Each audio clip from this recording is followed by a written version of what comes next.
Inside the NBA is presented by Kia, and we come to you live from Studio J in Atlanta. Ernie Johnson, Chuckster, Kenny, Shaq on a night when there were only two games, and only that was only one. One of them was really good.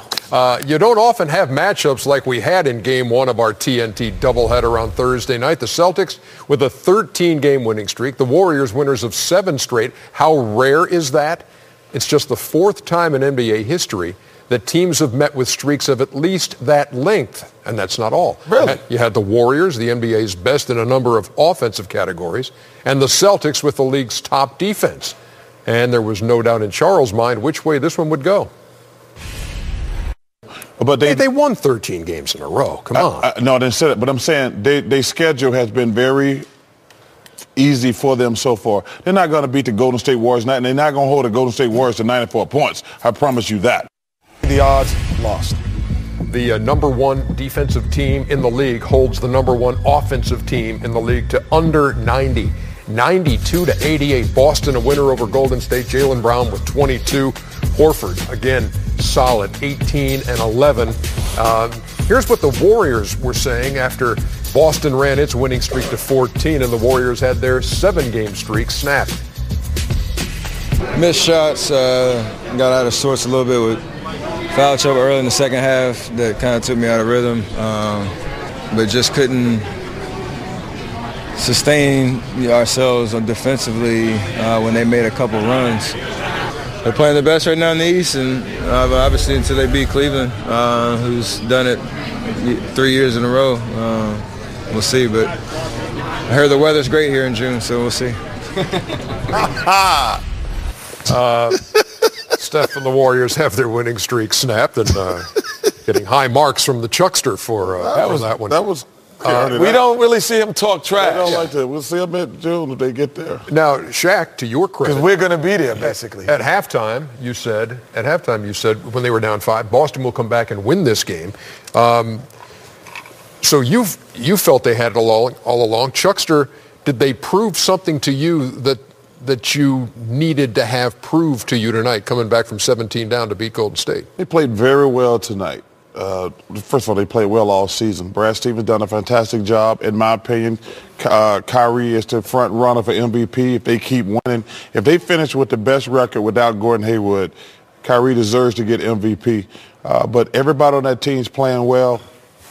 No disrespect, I'm not going to make them the favorite in the Eastern Conference. At the beginning of the game, Ernie, I was looking for one thing. I wanted to see if the Celtics would show the Golden State Warriors respect, be a little bit scared, be a little bit timid. They were not, and they were playing great defense, but they were shooting 30% from the field.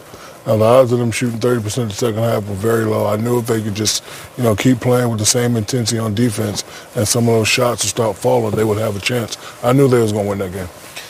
What impressed me, Ernie, is, probably when you play Golden State, when you play Houston, you have to pretty much 99% of the time beat them the way they play.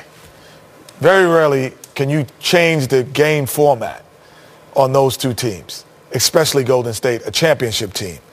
They made the format change for Golden State. That was the most impressive thing for me. And Steph Curry and Steve Kerr have created a pace that they make you play at. And Boston said, no, we're not going to play at that pace. And neither are you. Yeah. That was the most impressive thing for me. Well, hold on for a second. I think I'm going to throw 2 stats at you. I'm not a big stat guy. Listen, Clay and Steph were 8 for 32.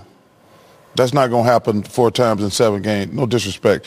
But also the free throws, to me, that was the big difference. The Celtics shot 38. The Warriors only shot 19. But Clay and Steph ain't going to go 8 for 32 that often. Well, a team that shoots 52% on an average as the best in the NBA shoots 40% tonight against the Boston Celtic defense, and they're held to 88 points. Now, it was in the moments after that game, we began hearing a story coming out of Boston concerning Jaylen Brown, and the word was that he almost did not play in this game because he lost one of his best friends last night. Trevin Steed played at Wheeler High School outside Atlanta with Jaylen Brown. And so after the game, this was Jaylen Brown speaking about that loss. My best friend passed last night. It was tough to kind of accept it. Everybody was kind of in shock. But, I knew coming in today that he wanted me to play. It was hard getting my thoughts together, but after talking to his mom and his family, they inspired me to come out and play because I wasn't in any shape to come out. I didn't want to leave my room, but they inspired me to come out and play, and I came out and played in his spirit. Today, teammates held me up, and we pulled it out. Tell us his name. Trevin Steve. Okay. And this was what he posted on Twitter after the game. That one was for you, bro. Rest in peace. There's a video online of those two playing one-on-one not a long time ago. Wow. And it's unfortunate. Oh, yeah. And in a way, from what I was reading after the game, this was almost one of those situations that Brad Stevens faced last year with Isaiah Thomas and having to talk to a player and saying, do you want to play, or do you need to sit this out? And he played tonight and played well. Was the star of the game. Yeah. It's always a personal decision. You leave that 100% up to the player. I always played because you have so much to think about during the game. You do get a little reprieve just during that time period. So, like I said, it's an individual decision. But anytime somebody passed away in my life, I needed, instead of just sitting around crying and being depressed, I got on the basketball court for a couple hours, and like I say, just for a couple hours, I got a break. It's always tough to lose a friend or a loved one, but just to add on to what Chuck is saying, when you're on that court for that 48 minutes, I don't want to use the word forget about it, but you just thinking about playing, just thinking about going out performing. You want to perform for that person because that person's now in heaven watching over you. But my condolences go out to his friend's family. Yeah, condolences to Jaylen and the family.